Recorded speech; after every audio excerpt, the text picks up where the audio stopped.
Halo, selamat datang di Kuklova.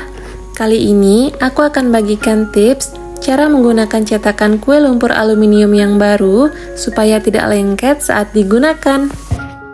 Cetakan kue lumpur ini aku beli di Shopee, link produknya ada di kolom deskripsi ya.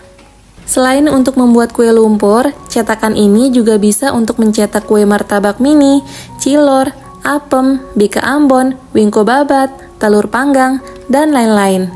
Satu paket cetakan ini sudah dapat tutup seperti ini. Tutupnya cukup ringan, lalu ada satu buah kuas, satu buah sutil, dan satu buah cungkilan. Cetakan ini diameternya 21,5 cm, cukup berat dan juga tebal, bagian belakangnya rata, jadi bisa langsung diletakkan di atas kompor tanpa perlu alas lagi. Oleh tokonya, cetakan ini diklaim aman karena tidak dicat dan tidak di-finishing dengan zat yang berbahaya. Tapi sebelum menggunakannya, kita tetap wajib membersihkan dulu cetakannya. Simak cara membersihkannya ya. Pertama-tama, cuci di bawah air mengalir, gosok-gosok dengan spons dan sabun pencuci piring, merek sabunnya bebas ya. Ini aku gosok-gosok tutupnya dulu, lalu cungkilan, sutil dan juga kuasnya. Gosok-gosoknya biasa aja seperti teman-teman mencuci piring biasanya di rumah.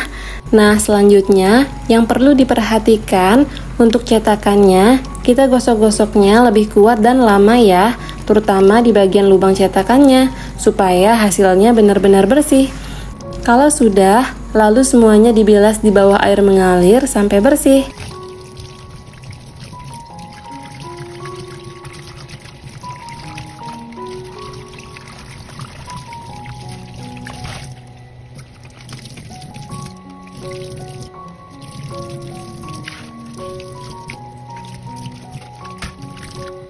Selanjutnya, keringkan dengan kain kering dan bersih, mulai dari sutil, kuas, congkelan, tutupnya, dan juga nanti cetakannya kita keringkan ya.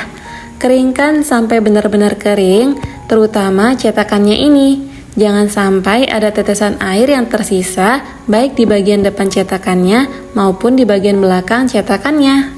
Gosok-gosok bagian lubang cetakannya dengan sedikit lebih keras dan diputar-putar agak lama seperti ini supaya lubang cetakannya benar-benar bersih dari residu aluminiumnya. Langkah selanjutnya, nyalakan api kompor, apinya kecil aja ya. Nah, cetakan ini belakangnya rata, jadi langsung aja letakkan di atas kompor tanpa perlu alas lagi ya. Lalu tunggu sebentar sampai cetakannya panas, kurang lebih 2 menit aja udah cukup panas cetakannya. Setelah itu, olesi dengan minyak goreng. Olesi minyaknya nggak usah tipis-tipis, agak banyak ya, sampai berlumur gitu.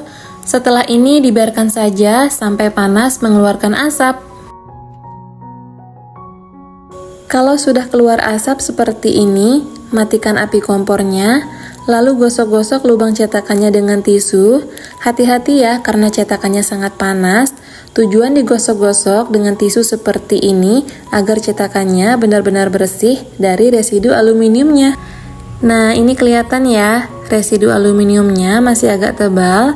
Jadi untuk memastikan cetakannya benar-benar bersih dan siap digunakan, kita akan nyalakan lagi api kompornya.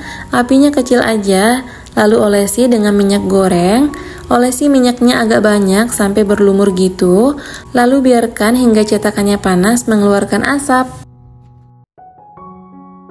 Kalau cetakannya sudah panas mengeluarkan asap, matikan api kompornya, lalu gosok-gosok lubang cetakannya dengan tisu. Nah, ini udah kelihatan bersih ya cetakannya dan siap digunakan. Sekarang nyalakan lagi api kompornya, apinya kecil aja. Biarkan cetakannya panas kembali dan sedikit berasap.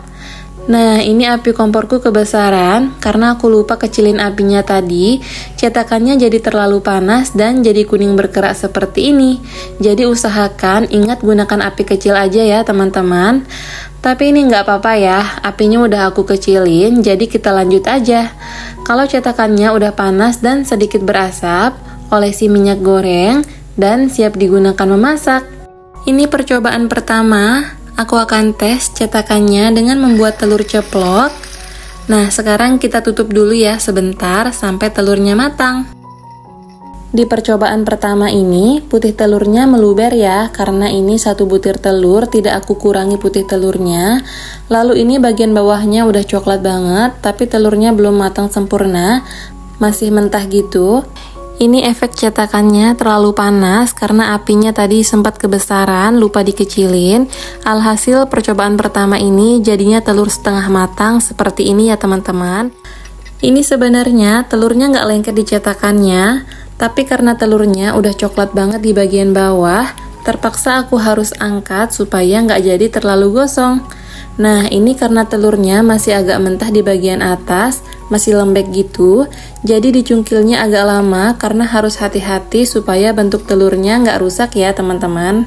Nah, kalau ada yang lengket seperti ini, nggak usah khawatir, ini gampang banget dibersihkannya. Cetakannya nggak perlu dicuci atau direndam air ya, cukup dikerok-kerok aja pakai sutil seperti ini, cetakannya akan bersih kembali. Ini aku kasih lihat hasil telur percobaan pertama tadi. Jadinya telur setengah matang ya teman-teman, karena tadi terpaksa kita harus angkat telurnya walaupun belum matang sempurna, karena bagian bawahnya udah coklat seperti ini. Lanjut percobaan kedua, ini api kompornya masih nyala dari tadi, jadi cetakannya masih panas. Tapi panasnya itu pas, nggak overheat seperti tadi. Apinya kecil aja ya, ingat. Ini aku bersihkan dulu cetakannya, lalu olesi dengan minyak goreng.